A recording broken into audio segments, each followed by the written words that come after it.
Hello. హే Ruth, ఈరోజు మాతో పాటు వస్తానన్నావు కదా, వస్తున్నావా? మాటిచ్చి రాకుండా ఎలా ఉంటాను? ఖచ్చితంగా వస్తాను. మరి మీ ఫ్యామిలీని ఎలా మేనేజ్ చేస్తావు? ఏముంది, స్పెషల్ క్లాసెస్ ఉన్నాయని చెప్తాను. అలా చెప్తే మధ్యాహ్నం వరకు ఇంటికి వస్తామని అనుకుంటారు. మనం వచ్చేసరికి నైట్ అవుతుంది. నైట్ అవుతుందా? సరేలే, నేనేదో ఒకటి ఆలోచించి చెప్తాను వాళ్ళకు. కానీ ఖచ్చితంగా వస్తాను, అందులో డౌట్ ఏం లేదు. ఓకే. ఏం చెప్పాలి ఏం చెప్పాలి మా? ఏంటమ్మా? ఈరోజు నేను చర్చ్కి మీతో పాటు రావట్లేను. ఏంటి, ఎందుకు? అంటే నేను వేరే చర్చ్కి వెళ్తున్నాను, మా ఫ్రెండ్ వాళ్ళ చర్చ్కి. ఏ చర్చ్? పేరేంటి? ఎక్కడా అది? నాకు తెలీదమ్మా, మా ఫ్రెండ్ వాళ్ళ ఇంటి పక్కనే ఉంటుందంట. ఈరోజు వాళ్ళ చర్చ్ యానివర్సరీ అని చాలా ప్రోగ్రామ్స్ చేస్తున్నారంట, నన్ను రమ్మంది. సరే కానీ మీ నాన్నకు చెప్పి వెళ్ళు. మళ్ళీ నాన్నకెందుకు? నీకు చెప్పాను కదా. నాకు తెలీదమ్మా, మొన్న నువ్వు చర్చ్ మధ్యలో నుంచి వెళ్ళిపోతేనే మీ నాన్నకు ఆ విషయం తెలిసాక నన్ను సీరియస్గా చూశాడు. ఛా, అసలు నీకు చెప్పకుండా డైరెక్ట్గా నాన్నకే చెప్పినంటే అయిపోయేది. నాన్నా. ఏంటి తల్లి? ఈరోజు నేను మన చర్చికి రావట్లేదు, ఎందుకంటే మా ఫ్రెండ్ వాళ్ళ చర్చిలో చర్చ్ యానివర్సరీ జరుగుతుందంట, నన్ను రమ్మంది. అందుకని నేను ఈరోజు ఆ చర్చికి వెళ్తాను. అవునా, సరే వెళ్ళు. నిజంగానా? థ్యాంక్ యూ నాన్న. మళ్ళీ ఏ టైం వరకు వస్తావు? చాలా ప్రోగ్రామ్స్ ఉన్నాయంట నాన్న, సాయంత్రం అవుతుంది. ఎక్కువ లేట్ చేయకుండా తొందరగా రావడానికి ట్రై చేయి. సరే నాన్న. అవును, మీ ఫ్రెండ్ పేరేంటన్నావు? రజని పేరు చెప్పనా? ఒకవేళ వాళ్ళు అసలు క్రిస్టియన్సే కాదని నాన్నకు తెలిస్తే? అమ్మో, అస్సలు వద్దు. ప్రీతి పేరు చెప్పడం మంచిది. ప్రీతిక నాన్న. ఓ సరే. థ్యాంక్ గాడ్, మొత్తానికి నాన్నని ఒప్పించాను. రజనీకి కాల్ చేస్తాను. హలో రజనీ, నేను మా నాన్నని ఒప్పించాను. Wow, great. అవును, ఏ టైం వరకు రావాలి? ఇప్పుడు 8 కదా అవుతుంది. 10 వరకు రెడీ అయ్యి మీ ఇంటి దగ్గరలో ఉన్న బస్ స్టాప్లో వెయిట్ చెయ్యి, మేమొచ్చి నిన్ను పికప్ చేసుకుంటాం. సరే. వావ్, నాకు చాలా చాలా ఎక్సైటెడ్గా ఉంది. ఫ్రెండ్స్తో బయటికి వెళ్ళడం నిజంగా వండర్ఫుల్గా ఉంటుంది. నాన్నకు చెప్పినట్టు తొందరగా వచ్చేస్తాను. ఏముంది, వాళ్ళకంటే కొంచెం ముందు బయలుదేరితే సరిపోతుంది. హే Ruth. Hi. Hi Ruth.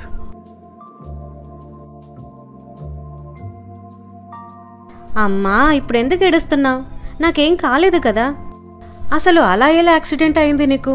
Road మీద ఆ మాత్రం చూసుకోకుండా నడుస్తున్నావా? బైక్ కాబట్టి సరిపోయింది, అదే వేరే పెద్ద బండి అయితే ఏంటి పరిస్థితి? దేవుని దయ వల్ల అలా జరగలేదు. ఎప్పుడు దేవుడు దేవుడు అంటావు, ఇలా జరగకుండా దేవుడు ఆపి ఉండొచ్చు కదా. అమ్మా, నాకేం జరగకుండా దేవుడే కాపాడాడు. రోడ్డు మీద చూసుకోకుండా నడిచింది నేను, అయినా నా ప్రాణాలకేం కాకుండా కాపాడాడు. అందుకు దేవునికి మనం కృతజ్ఞత చెప్పుకోవాలి. సరే, నువ్వు ఇంటికెళ్ళు. ఇక్కడుండి ఏం చేస్తావు? నిన్నిలా వదిలేసి నేనెలా వెళ్తాను? నాకు జస్ట్ కాలికి గాయమైంది అంతే. సాయంత్రం వరకు డిశ్చార్జ్ చేస్తామన్నారు కదా, ఆ టైం వరకు రా. ఇప్పుడు వెళ్ళు. లేదు, నేను వెళ్ళను. ఇద్దరం కలిసే వెళ్దాం. సరేలే. అమ్మాయి వచ్చిందా? లేదండి, ఇంకా రాలేదు. అదేంటి, సాయంత్రం వరకు వస్తానంది కదా. అవును, వాళ్ళ ఫ్రెండ్ వాళ్ళ ఇంట్లో ఉన్నట్టుంది. ఫోన్ చెయ్యి, ఎక్కడుందో. ఫోన్ స్విచ్ ఆఫ్ వస్తుందండి. వాళ్ళ ఫ్రెండ్ నంబర్కి చెయ్యి. లేదండి, ఆ అమ్మాయి నంబర్ మన దగ్గర లేదు. కూతురు బయటికి వెళ్తుంది, వాళ్ళ పక్కన ఉన్న వాళ్ళ నంబర్ తీసుకుందామనే ఆలోచనే లేదు కదా నీకు? అది మీకు చెప్పింది కదా అని. Paul, Paul. ఏంటి నాన్న? బయటికి వెళ్ళిన చెల్లి ఇంతవరకు ఇంటికి రాలేదు, నువ్వేం చేస్తున్నావు అసలు కనుక్కోకుండా? అంటే వస్తుందిలే అని అనుకున్నాను నాన్న. వాళ్ళ ఫ్రెండ్స్ నంబర్స్ ఏమైనా ఉన్నాయా నీ దగ్గర? లేదు నాన్న, కానీ కనుక్కుంటాను. వాళ్ళ ఫ్రెండ్ పేరు ప్రీతిక అంట, చూడు. సరే నాన్న. చెప్పండి. నేను రూతు వాళ్ళ బ్రదర్ని. ఓ, రండి లోపలికి. లేదు, మా చెల్లిని పిలిస్తే తనని తీసుకెళ్తాను. మా నాన్న సీరియస్ అవుతున్నాడు, ఇంత లేట్ అయిందని. ఏంటి, రూతువా? హా, పొద్దున మీ చర్చ్ యానివర్సరీ అని మీ చర్చ్కే వచ్చింది కదా, అప్పటి నుంచి ఇంటికి రాలేదు. లేదండి, మీ చెల్లెలు మా ఇంటికి రాలేదు, మా చర్చికి కూడా రాలేదు. ఇంకో విషయం ఏంటంటే అసలు మా చర్చి యానివర్సరీ ఈ రోజు కాదు, అది 6 months బ్యాకే అయిపోయింది. అసలు ఏం మాట్లాడుతున్నారు మీరు? ప్రీతిక అంటే మీరే కదా? అవును. నా చెల్లెలు రూతు తెలుసా? తెలుసు, తను నా క్లాస్మేట్, నా ఫ్రెండ్ కూడా. కానీ నిజంగా తను మా చర్చికి రాలేదు, మా ఇంటికి రాలేదు. చూడండి బాబు, చర్చి నుంచి వస్తుండగా నా బిడ్డకు యాక్సిడెంట్ అయింది. సాయంత్రం దాకా తను హాస్పిటల్లో అడ్మిట్ అయి ఉంది. ఇంతకుముందే హాస్పిటల్ నుంచి వచ్చాం. మీ చెల్లెలు మా దగ్గరికి రాలేదు. నాకు ఆడపిల్ల ఉంది. ఇంకో ఆడబిడ్డ విషయంలో అబద్ధం చెప్పాల్సిన అవసరం మాకు లేదు. లేదు, మా చెల్లెలు ఖచ్చితంగా చెప్పింది. ప్రీతిక అని నా ఫ్రెండ్ దగ్గరికి వెళ్తున్నాను, వాళ్ళ చర్చ్ యానివర్సరీకి నన్ను పిలిచింది అని. నా చెల్లెలికి ఏమైనా అవ్వాలి, మీరందరూ జైల్లో ఉంటారు. దయచేసి నేను చెప్పేది వినండి. కావాలంటే ఈ రిపోర్ట్స్ చూడండి. నేను ఇంతకుముందే హాస్పిటల్ నుంచి వచ్చాను. తను నా దగ్గర లేదు.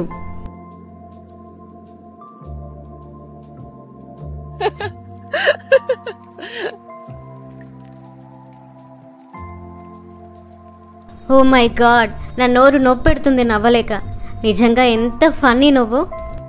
ఇలాంటి జోక్స్ నా దగ్గర బోలెడున్నాయి, చెప్పుకుంటూ పోతే తెల్లారిపోతుంది. అవును, టైం ఎంత అవుతుంది? 10:30 అవుతుంది. ఏంటి 10:30యా? ఇంతకుముందు అడిగితే 6 అవుతుంది అన్నావు. అంటే డ్రింక్ చేసిన మత్తులో టైం సరిగ్గా కనిపించలేదు.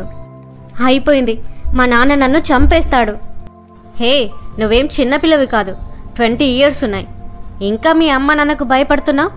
ఏం కాదు, లైట్ తీసుకో. లేదు, పదండి బయలుదేరదాం. హే రూత్, ఏం కాదు, కాసేపు ఉందాం. చూడు, నేను నెక్స్ట్ టైం రావాలంటే ఇప్పుడు తొందరగా వెళ్ళాలి. అక్కడ మా వాళ్ళు ఎంత భయపడుతున్నారో నా కోసం. సరేలే. హే గాయ్స్, పదండి వెళ్దాం. జర్నీ ఒక 1/2 hour పడుతుంది కదా? 1/2 hour?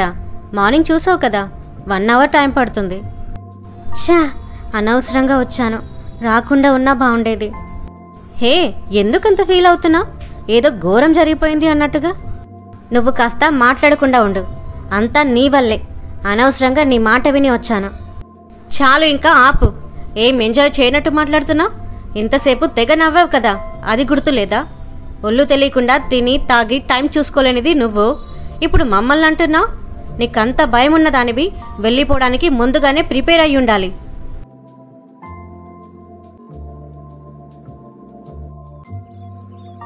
ఇంట్లోకి వెళ్ళాలంటేనే భయంగా ఉంది. దేవా, నన్ను క్షమించు, నేను తప్పు చేశాను. ఎవరిని నమ్మాలో ఎవరిని నమ్మకూడదో, ఎవరితో స్నేహం చేయాలో ఎవరితో స్నేహం చేయకూడదో ఇప్పుడు నాకు అర్థమైంది. నన్ను క్షమించు తండ్రి. దయచేసి ఇంట్లో పరిస్థితులను నెమ్మదిపరచండి. ఎలాంటి గొడవ, ఎలాంటి కఠినమైన పరిస్థితి లేకుండా చూడండి. ప్లీజ్ దేవా. ఆమెన్. అమ్మా, నాన్న. ఋతు,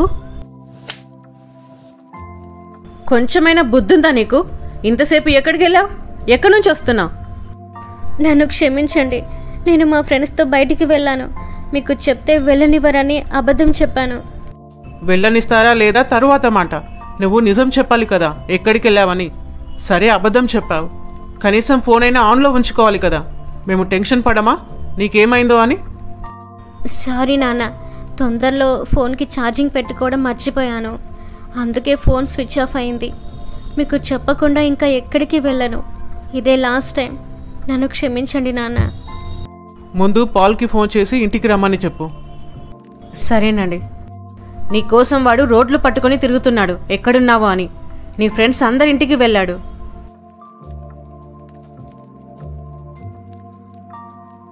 నీకు కొంచెం కూడా బుర్రలేదు కదా? ఎక్కడున్నావు ఇంతసేపు? ఎంత టైం పడుతుంది అని ఫోన్ చేసి చెప్పాలని తెలీదా? ఫోన్ స్విచ్ ఆఫ్ అయింది, ఛార్జింగ్ లేకుండే. ఇదే ఆఖరిసారి మళ్ళీ ఇలాంటి తప్పు జరిగిందో ఈ ఇంట్లో అదే నీ ఆఖరి రోజు అవుతుంది. ఫ్రెండ్స్తో బయటికి వెళ్ళడం తప్పు కాదు. వెళ్లే ముందు ఇంట్లో వాళ్ళకు చెప్పాలి. చెప్పకుండా వెళ్తే వాళ్ళు టెన్షన్ పడతారేమో, లేదా నాకు ఏదైనా జరిగితే వాళ్ళకి ఎలా తెలుస్తుంది అనే కనీస జ్ఞానం ఉండాలి. సారీ అన్నయ్య. రేపు వెళ్ళి ఆ ప్రీతికి సారీ చెప్పు. నువ్వు అక్కడికి వెళ్తున్నానని చెప్పినందుకు నువ్వు అక్కడ ఉన్నావేమో అని వెళ్ళి నువ్వు అక్కడ లేకపోయేసరికి వాళ్ళతో పెద్ద గొడవేసుకుని వచ్చాను. పోలీస్ కంప్లైంట్ చేస్తానని అన్నాను. అవునా? అవును, నువ్వు ఇంకొంచెం ఆలస్యంగా వచ్చినా పోలీస్ కంప్లైంట్ ఇచ్చేవాడిని. ప్రీతి, నన్ను క్షమించు. నేను చేసిన తప్పుకి నువ్వు మాటలు పడ్డావు. అసలు ఎక్కడికి వెళ్ళావు? అది చెప్పు, పర్లేదు. రజనీ వాళ్ళతో బయటికి వెళ్ళావా? అవును. చూడు ఋతు, నేను నీకెన్నోసార్లు చెప్పాను, ఎవరితో ఎంతవరకు ఉండాలో అంతవరకే ఉండాలి అని.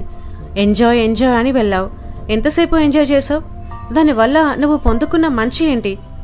1 తిమోతి 4:12 నీ యవనమును బట్టి ఎవడునూ నిన్ను తృణీకరింపనీయకము గాని మాటలోనూ ప్రవర్తనలోనూ ప్రేమలోనూ విశ్వాసములోనూ పవిత్రతలోనూ విశ్వాసులకు మాదిరిగా ఉండుము.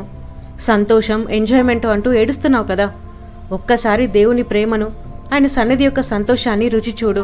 నిజమైన సంతోషం అంటే ఏంటో తెలుస్తుంది. మనం ఎక్కడ ఉంటే అక్కడ సంతోషం ఉండేలా దేవుడు చేస్తాడు. సంతోషం కోసం మనం పరిగెత్తాల్సిన అవసరం లేదు. భయపడుతూ ఒకరిని బాధిస్తూ ఎన్ని రోజులు సంతోషంగా ఉంటావు? నువ్వెవరినో మోసం చేస్తున్నానని అనుకుంటున్నావు, కానీ నిన్ను నువ్వే మోసం చేసుకుంటున్నావు. ఎవరి కల్లో కప్పి నువ్వు అలా తిరిగి నచ్చింది తిని నచ్చింది తాగి ఎంజాయ్ చేస్తే ఎవరికీ నష్టం కాదు, నీకే నష్టం. నీ ఆత్మే నశిస్తుంది, నీ జీవితమే బలవుతుంది. మంచి స్నేహం ఏంటి, చెడ్డ స్నేహం ఏంటి అనే ఆలోచన ఉండాలి. ఒక్క తప్పుతో సాధనకు ఒక్క అవకాశం ఇచ్చినా దాని ద్వారా 10 తప్పులు చేసేలా వాడు ప్రోత్సహిస్తాడు. విలాపవాక్యములు 3:24 యవన కాలమున కాడిమోయట నరునికి మేలు, అతని మీద దానిని మోపినవాడు యెహోవాయే, గనుక అతడు ఒంటరిగా కూర్చుండి మౌనంగా ఉండవలెను.